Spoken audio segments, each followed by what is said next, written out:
चलिए खबरों में आगे बढ़ेंगे। हाथरस में बाबा साकार हरि के सत्संग में 121 लोगों की मौत के मामले में लगातार एक के बाद एक खुलासे हो रहे हैं। ऐसे में अखिल भारत हिंदू महासभा के राष्ट्रीय अध्यक्ष स्वामी चक्रपाणी महाराज ने भी हाथरस सत्संग में 121 लोगों की मौत मामले की निंदा की है। स्वामी चक्रपाणी महाराज ने कहा है कि ऐसे बाबाओं पर सख्त कार्रवाई होनी चाहिए और बाबाओं के लिए भी नियम होने चाहिए। इस पूरे मामले को लेकर हमारे संवाददाता सुदीप राजपूत ने खास बातचीत की है स्वामी चक्रपाणी महाराज से। इस दौरान उन्होंने क्या कुछ कहा, आइए हम आपको सुनवाते हैं।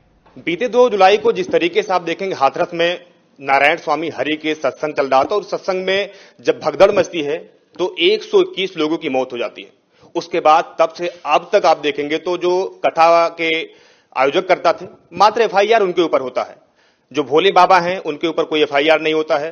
और इतने दिन बीत जाने के बाद आप केवल इस बात से अंदाजा लगा सकते हैं कि उस सत्संग के दौरान किसी ने अपना बच्चा खोया, किसी की मांग की सिंदूर जुड़ी, तो कोई अपने परिवार खो दिया। उसके बाद भी प्रशासन अभी तक चुप है, लेकिन जिस तरीके से आप देखेंगे इसको अंधविश्वास कहा जा रहा है, फिर कोई चमत्कार बोलता है। और इसी सब मुद्दे पर बात करने के लिए हमारे साथ मौजूद हैं स्वामी चक्रपाणी महाराज। महाराज जी, इस पूरे प्रकरण को आप किस तरीके से देखते हैं?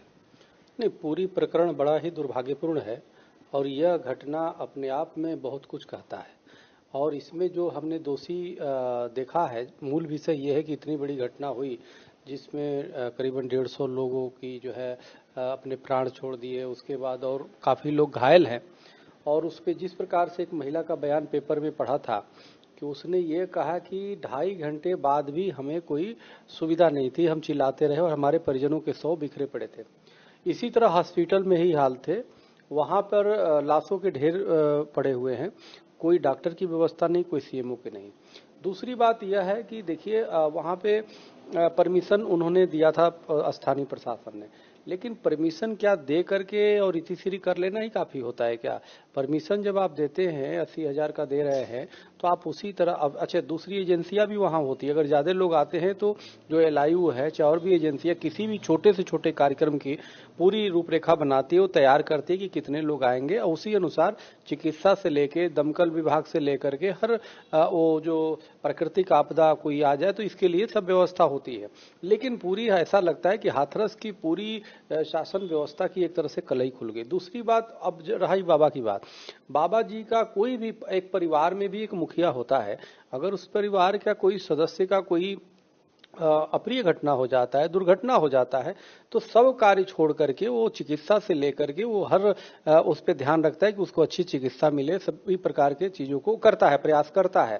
लेकिन यहाँ पे जिस गैर जिम्मेदाराना तरीके से उन्होंने स्विच ऑफ कर लिया, वो वहाँ पे आए नहीं, वो कोई खैर खबर नहीं लिया, तो ये बड़ा दुर्भाग्यपूर्ण है। एक तरह से बहुत ही गैर जिम्मेदाराना उन्होंने जो और संवेदनहीनता दिखाई है। वो किसी भी संप्रदाय, किसी भी मजहब, किसी भी धर्म को मानने वाले हो तो भी हमें लगता है इससे बड़ा धर्म कुछ नहीं हो सकता, क्योंकि सबसे पहले हमारा ऋग्वेद कहता है मनुर्भव, मनुष्यता तो अपने अंदर होनी चाहिए हर व्यक्ति के अंदर। और हमें लगता है अगर जो प्रवचन कर रहे हैं, अगर जो वो उनके लोग फॉलोअर हैं, तो वो सत्य, अहिंसा, करुणा, दया, प्रेम इसी पे बोलते होंगे। इसी को हर संप्रदाय मजहब में वही होता है। वो तो ये कहते नहीं होंगे कि हिंसा करो, वो तो ये कहते नहीं होंगे किसी की सेवा मत करो, तो लोग इकट्ठे नहीं होते। तो हमें लगता है कि अगर जो वहाँ के लोग, तो मैंने ये कहा कि वहाँ पे जो दोषी है वो शासन, शासक, संत और समाज तीनों दोषी है। मुख्य जो प्रवचन करता है वो भी दोषी है, उन्होंने गैर जिम्मेदाराना तरीके से वो किया। दूसरी, समाज के लोग भी कहीं ना कहीं जरूरत से ज्यादा भेड़ चाल करके, अंधविश्वास करके और जो एक दूसरे को कुचलते रहे। अगर जो थोड़ा सा भी धर्म का ज्ञान होता तो धर्म तो सबसे पहले ये कहता है कि हम भूखा रहें लेकिन सामने वाला भूखा न रहे, हम में कष्ट हो जाए लेकिन सामने वाले को कष्ट न हो। अगर जो, लेकिन क्या हुआ वहां उलट एक दूसरे को लोग कुचल कुचल के मारते रहे। अगर सभी लोगों के अंदर थोड़ी सी भी आध्यात्मिक, धार्मिक थोड़ी सी भी जागृति होती तो चुपचाप बैठ जाते, चुपचाप खड़े हो जाते। लेकिन वो छोटी छोटी अपनी मनोकामना की पूर्ण करने के लिए कि हम अभी बाबा का रज ले लेंगे, या जो मैंने सुन रहा हूँ टीवी पे, या जो हम कोई मट्टी उठा लेंगे या बाबा का पांव छू लेंगे या जो भी करेंगे, गाड़ियों की जो गई है उधर से मट्टी ले लेंगे तो हमारे बच्चे हो जाएंगे, हमारे घर में पैसे आने लगेंगे, हमारे घर की भूत प्रेत बाधा ठीक हो जाएगी। तो ये कहीं ना कहीं इससे बड़ा जो स्वार्थ सिद्धि में लोगों ने एक दूसरे को कुचला, तो ये समाज ही समाज के हत्यारा है। यह संत शासक समाज तीनों, प्रशासन भी पूरी तरह लचर, प्रशासन भी पूरी तरह फेल है। और बाबा तो जिन्होंने किया था, हमें लगता है उनको उसको अपनी सद्भावना दिखाते हुए उनको हर प्रकार की सुविधा देनी चाहिए और उनके साथ खड़े होने चाहिए था, जो नहीं हुए अभी तक। लेकिन महाराज जी, आपने जैसे अभी कहा कि चरण रज पाने के लिए, तो आप इसको क्या मानते हैं, अंधविश्वास या चमत्कार?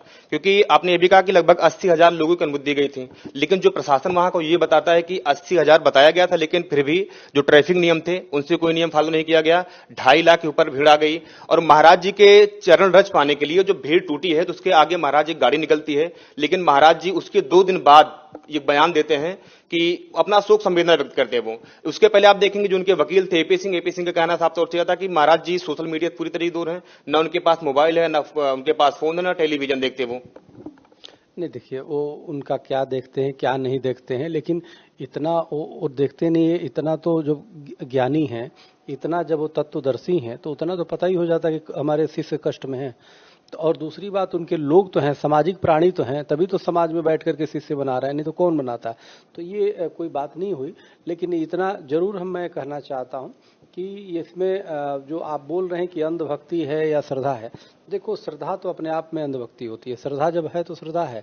और अब आपके लिए अंधभक्ति हो सकती है, हमारे लिए अंधभक्ति हो सकती है, दूसरे के लिए हो सकता है, लेकिन जिसकी जिससे श्रद्धा होती है तो उसके लिए वो होता है। मूल विषय हमें उसके श्रद्धा पे कुछ नहीं बोलने, हमें ये जरूर जानने थे कि श्रद्धा में भी आप इतने अंधे मत हो जाइए कि आप दूसरे की जो है आप हिंसा पे उतारू हो जाओ।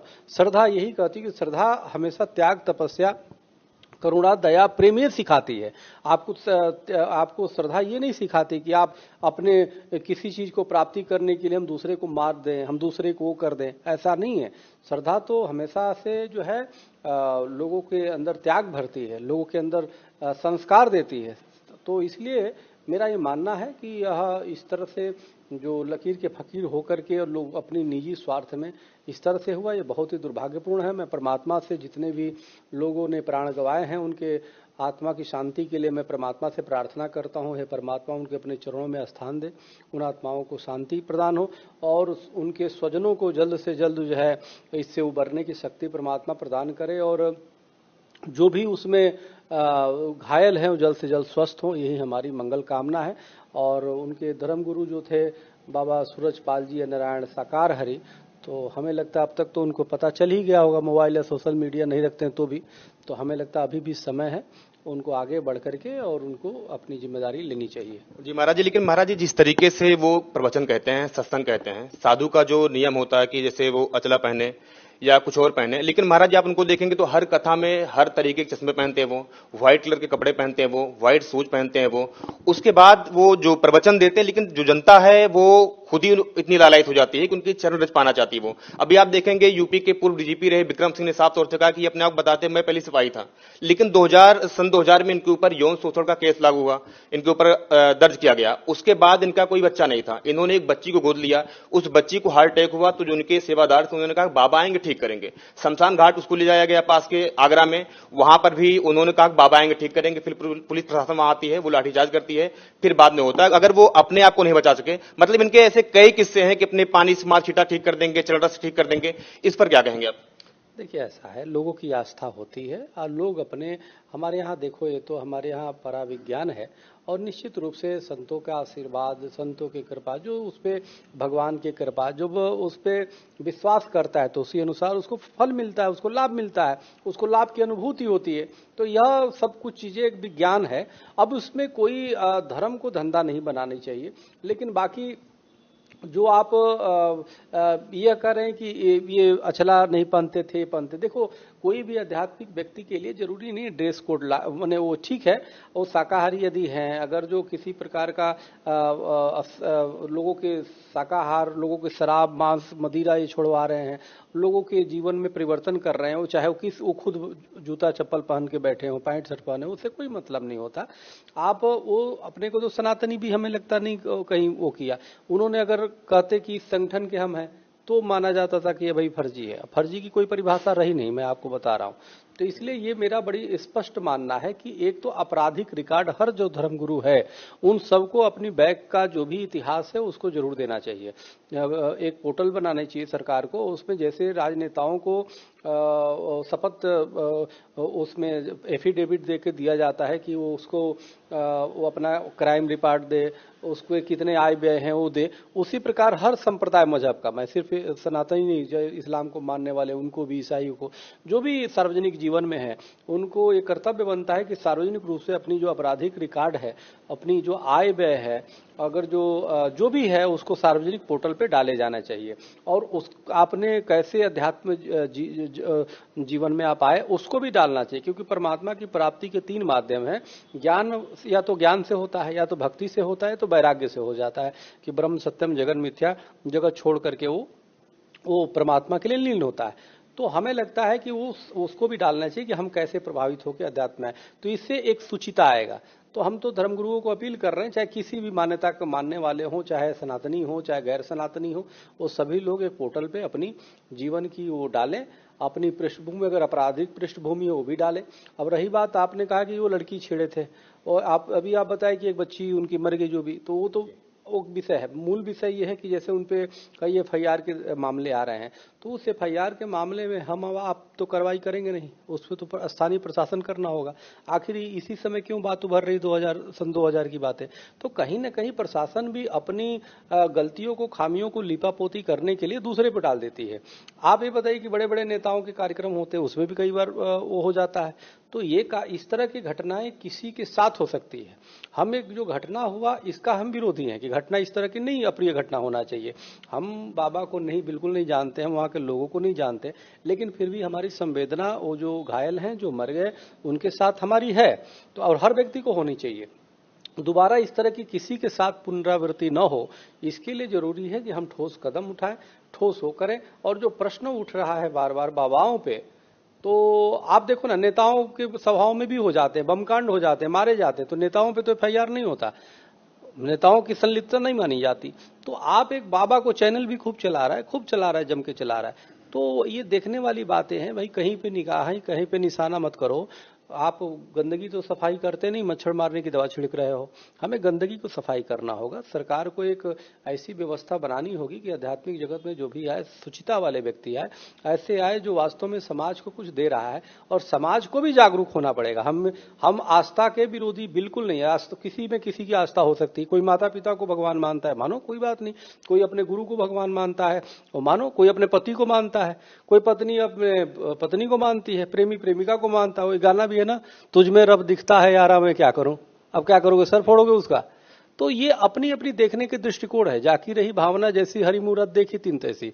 तो वो हम सब पे निर्भर करता है कौन किसको किस रूप में देखता है। तो मैं इसका विरोधी नहीं हूं। मैं चाहता हूं, ठीक है, परमात्मा को जब हम पत्थर में भगवान, कंकर में शंकर देख लेते हैं, तो किसी में देख सकता है। लेकिन हाँ, उसका हमें देखना होगा कि उसका जो है कहीं व्यवसायीकरण करके उसका कहीं ऐसा नहीं कि हम उसके दूसरे को नुकसान पहुंचा दे। सबकी एक अपनी अपनी सीमाएं हैं। धर्मगुरु का भी एक अपनी सीमा होनी चाहिए, भक्तों की भी एक सीमा होनी चाहिए।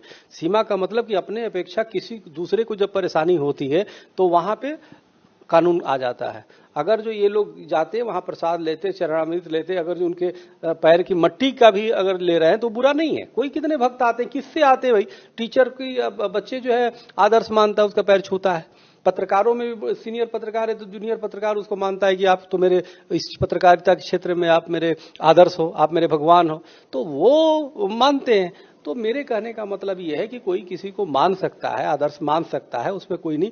लेकिन आदर्श मान करके किसी प्रकार के आपराधिक अगर जो हो जाता है, क्राइम हो जाता है, तो वहां पे कानून आ जाता है, वहां पे मर्यादा आ जाती है। सबकी अपनी मर्यादाएं होनी चाहिए, मेरा मानना यह है। जी ठीक है। आपने सुना अखिल भारत हिंदू महासभा के राष्ट्रीय अध्यक्ष चक्रपाणी महाराज को, जिनका साफ तौर से ये कहना था कि जिनकी जिसमें आस्था है उनको मानना चाहिए, और सरकार को भी इस पर एक नियम बनाना चाहिए कि जिस तरीके से साधु संत महात्मा जो आते हैं उनकी किस तरीके से प्रवृत्ति है, इस तरीके से उनको कानून बनाना चाहिए। कैमरामैन मनीष के साथ मैं सुदीप राजपूत, FM न्यूज।